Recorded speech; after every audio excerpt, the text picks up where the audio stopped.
Ya estamos con Eduardo Bolinches y es un placer recibirlo en Es Diario. ¿Cómo estás, Eduardo?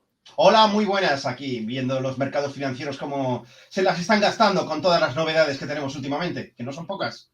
Y de hecho, a nivel macro, podemos hablar del aumento del desempleo, concretamente, pues más desempleo entre los jóvenes, entre las mujeres, entre los extranjeros. También podemos añadir que en lo que llevamos de año, que son 2 meses, pues ya casi 20.000 autónomos menos, más de 10.000 empresas menos.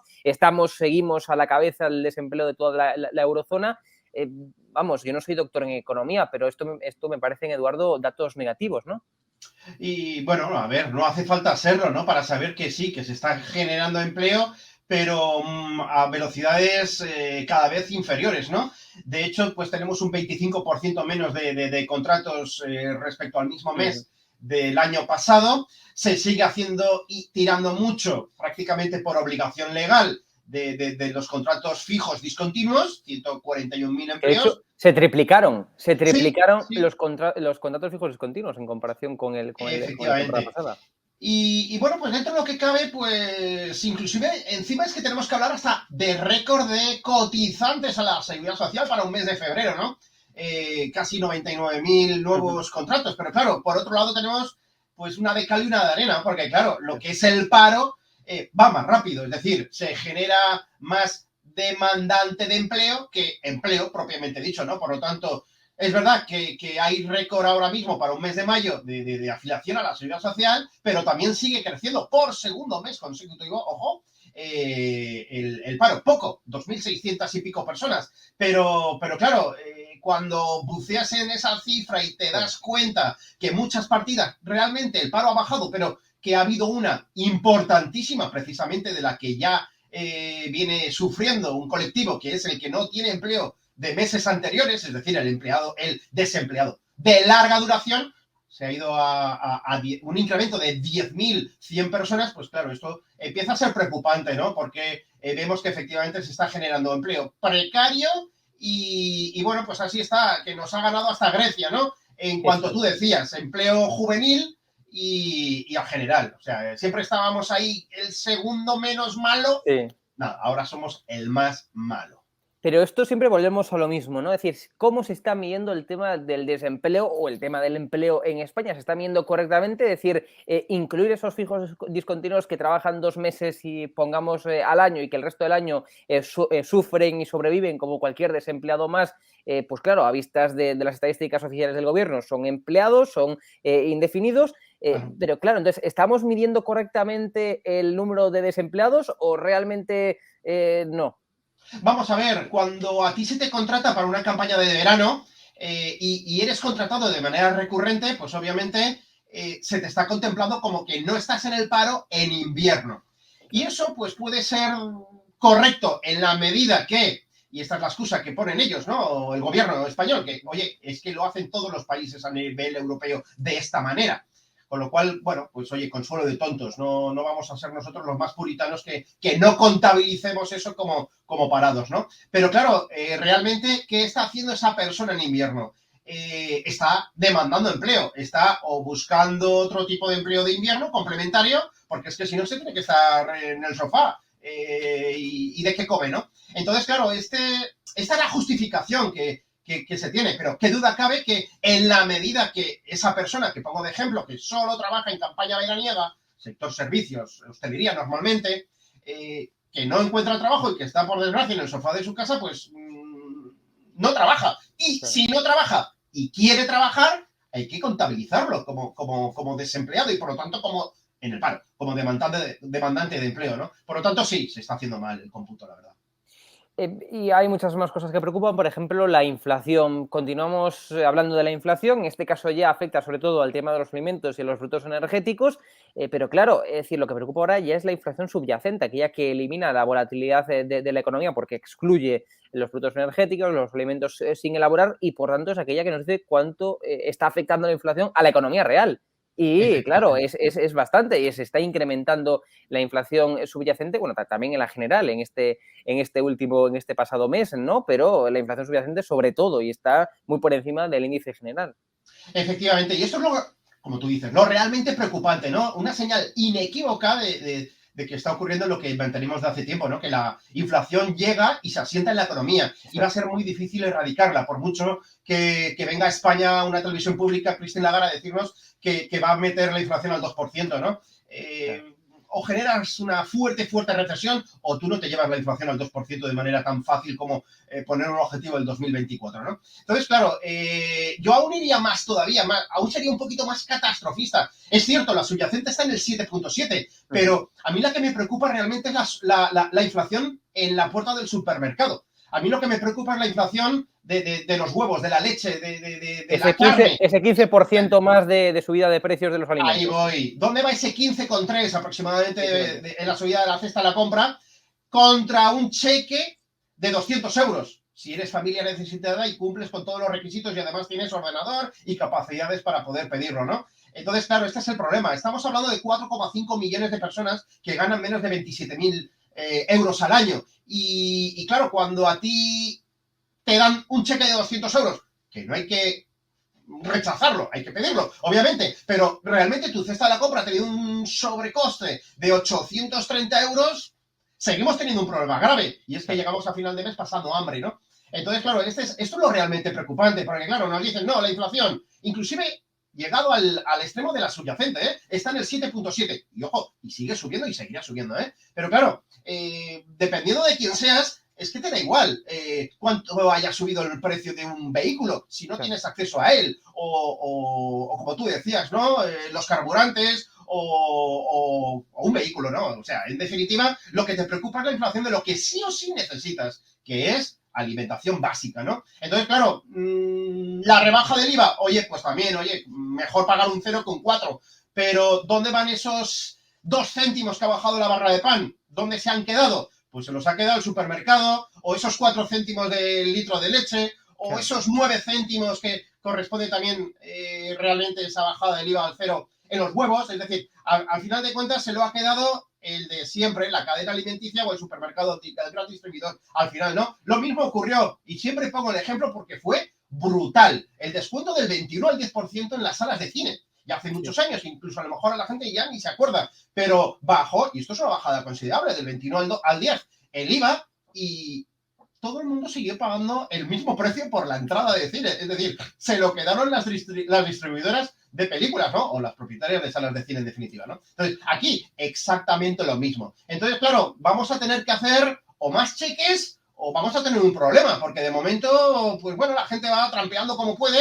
pero como comience a sentir la gente dolor, cosquillitas en el estómago, vamos realmente a tener un problema. En relación a lo que estás comentando, Eduardo, es decir, la escalada de precios es acumulativa. La escalada de precios, pues la inflación, por tanto, cuando los precios aumentan, es muy difícil que vuelvan a su estado original. Y lo que preocupa sobre todo también es qué va a ocurrir en el año 2024, cuando se eliminen o se empiecen a eliminar los estímulos económicos, porque estamos en una economía no solamente la española, sino que también la europea y a nivel mundial, dopada de tantos estímulos económicos. ¿Qué va a ocurrir cuando esas medidas extraordinarias de la pandemia, esas medidas extraordinarias de la guerra, esas medidas extraordinarias y más extraordinarias que hay en la economía empiecen a desaparecer? ¿Qué va a ocurrir?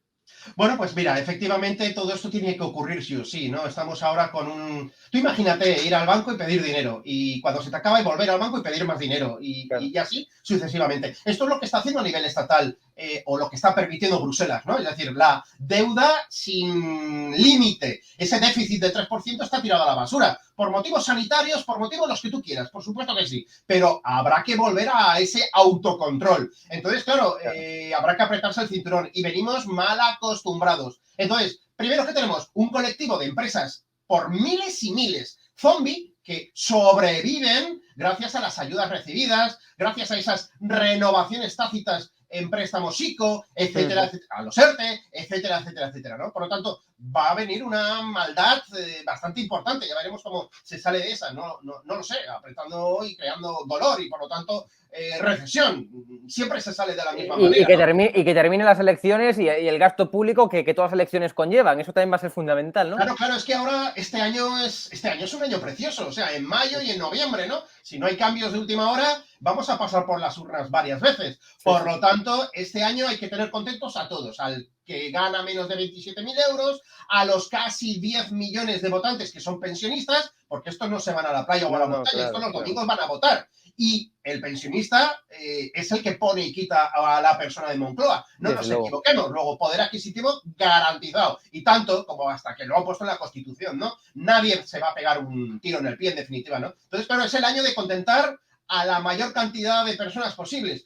Que por el camino se me van 4 ricos o una multinacional como Ferrovial, bueno, no pasa nada, pero pierdo 10 votos, pero gano 40.000, ¿no? Entonces, claro, es el año de mirar con lupa los votos, que no el dinero. Como Bruselas de momento no manda hombres negros, pues aquí fiesta. Y hablando de Ferrovial, claro, el gobierno dicen que la culpa es que es muy poco patriota, es decir, que le están clavando impuestos y más impuestos, que en Países Bajos evidentemente tienen una mucha mejor fiscalidad, que al empresario le permite llevar a cabo su mejor empresa, que estamos hablando de que el 80% de su producción, o de su beneficio ya procedía al extranjero, estamos hablando de que el negocio está en Estados Unidos y no en España, y Nadia Calviño lo único que dice es que, claro, es que las empresas públicas, como si le hubieran regalado a las empresas públicas y no hubiera ido a un concurso con otras empresas que también concursaban y que por las mejores condiciones le hubieran dado ese concurso público, ¿no? Esa obra pública.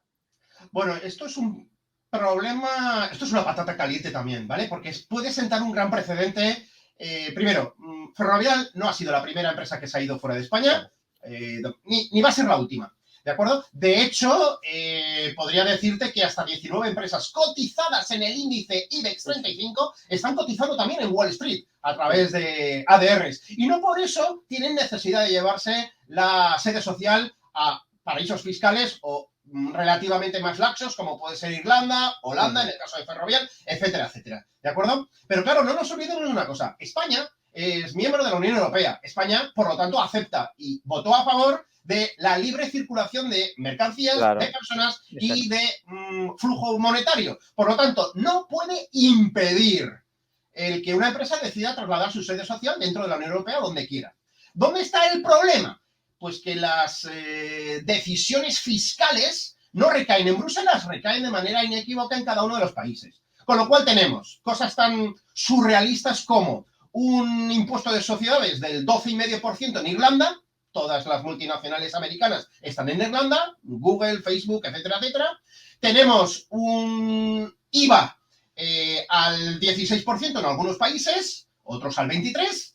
Es decir, que tenemos aquí un conglomerado de situaciones dispares donde una empresa dentro, como digo, de la Unión Europea puede, de manera totalmente legal, moverse donde quiera. Otra cosa muy distinta es, y no nos olvidemos de que es una empresa cotizada en bolsa y por lo tanto se debe a los accionistas. Claro. Pues ya ha subido en bolsa Ferrovial. ¿Por qué? Pues porque realmente va a haber un claro beneficio de impuestos. ¿Por qué? Pues porque es cierto, tienes el 25% de impuestos de sociedades en España y tienes el 25,8% en Holanda. Vale, lo asumo, no pasa nada. Pero ojo, Holanda tiene exención total de todos los dividendos que paguen las filiales. Sí. Por lo tanto, Ferrovial España cotizará los impuestos en España, se van a ahorrar muy poquito. Vamos a hacer caso al CEO de Ferrovial y van a ser un 2%. Vale, de acuerdo. Vale, pero van a ser 40% menos de impuestos por todo el cruce de dividendos de filiales fuera de Holanda. ¿De acuerdo? Y luego, otro problema, el de imagen, claro. No, claro. A ver, Ferrovial viene de inversiones ferroviarias. Hace tropecientos mil años trabajaba para Renfe, ¿no? Entonces, bueno, las concesiones del Estado ha sido el alma mater de esta empresa. Vale, de acuerdo, pero claro, eso de que Calviño le debe todo a España, sí y no. Esto es como cuando un estudiante estudia la carrera universitaria aquí y luego se va a trabajar fuera. Y se va a trabajar fuera. ¿Puede hacerlo? Sí. ¿Es moral hacerlo? Pues allá cada uno, pero o el autónomo que factura mucho se va a Andorra, que así es de gente, ¿no? Que lo hace, ¿no? Es decir, el problema está en que no se puede negar y la empresa pues se debe, como digo, a los accionistas. Y por último, me río un poquito de esa excusa de que para conseguir financiación hay que estar fuera, hay que estar en sitios como Holanda. No, para conseguir financiación lo que tienes que tener es una seguridad jurídica. Y esto es lo que España precisamente pone muy en duda cuando hace bien, igual que se bajaba el IVA a las salas de cine y sin efecto al ciudadano, bueno, pues también se te prometía una rentabilidad brutal por invertir en plantas fotovoltaicas, unas tarifas muy, muy importantes, con una amortización a 5 años, y ahí se ha quedado eso que 4 años después se cambiaron las reglas del juego. O impuestos a los ricos ahora mismo, ahí está Portugal con los brazos abiertos, ahí está Andorra con los brazos abiertos, o el impuesto a la banca, o el impuesto a las eléctricas. Es decir, cuidado, que lo que no quiere el capital inversor extranjero son cambios de reglas del juego a mitad del partido. Claro. Y ahí España es especialista en eso. Y por último, lo de mi risa irónica. Vamos a mantener los empleos en España. Bueno, Ferrovial, en el año 2021 tú te coges el balance y tenía 30.688 empleados en España. Al año siguiente, 2022, 5.413. O sea, la limpieza ya la hizo en el año 2021 cuando vendió la división de servicios al hedge fund Portobelo, ¿vale? Por lo tanto, por supuesto que van a mantener los puestos, los 5.400, pero es que tenía 31.000 prácticamente. De 31.000 a 5.000, tela marinera el hachazo que ha metido, ¿vale? Entonces, bueno, en definitiva, libertad de movimiento, lo que hay que hacer es cuidar, no poner trabas y, por supuesto, menos, ni mucho menos, amenazas que estamos escuchando por parte del gobierno.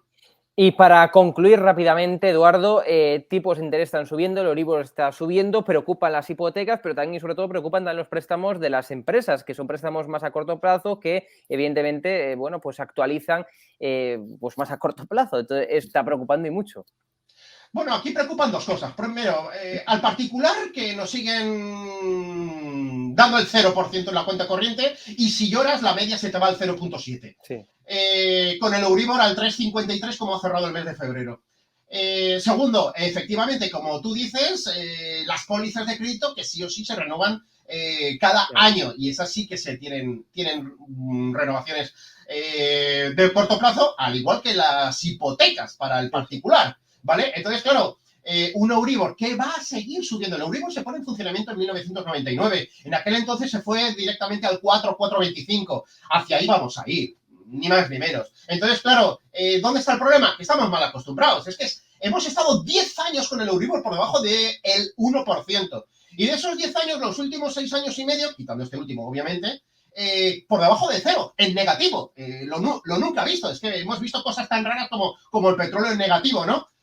O el Euribor 6 años y medio en negativo. Era dinero gratis, ¿no? Entonces, claro, este es el problema, que ahora vuelve otra vez a la situación normal y no entendemos que lo normal es esto y lo anormal era lo anterior, ¿no? Claro. Entonces, claro, ¿dónde está el problema? Que ahora la gente que tomó como normal tipos bajos tiene un problema. Primero, o porque se ajustó mucho a la hora de endeudarse y ahora pues una subida de 300 euros de cuota mensual le hace un roto brutal, o porque por desgracia uno de los dos cónyuges dentro de una pareja pues ha perdido el trabajo, con lo cual aún es mayor catástrofe, sin lugar a dudas, ¿no? Y por contra la vivienda, lo que hace 20 años con 3 años de salario comprabas tu vivienda, ahora son 6, con lo cual, claro, tenemos otro problema añadido a esa olla a presión, ¿no? Subida de mercado inmobiliario, subida de financiación, mantenimiento, entre comillas, de salarios, con lo cual tenemos un problema, ¿no? Pero hace 20 años, oye, con 25 años tenías coche, trabajo, vivienda y mujer, ¿no? Estabas ya casado, ¿no? Esto ahora es impensable. Ahora la faena va a ser mía. Lo de la mujer sobre todo. Bueno, Eduardo Bolinches, un placer como siempre. Muchas gracias. Venga, un placer a vosotros. Saludos.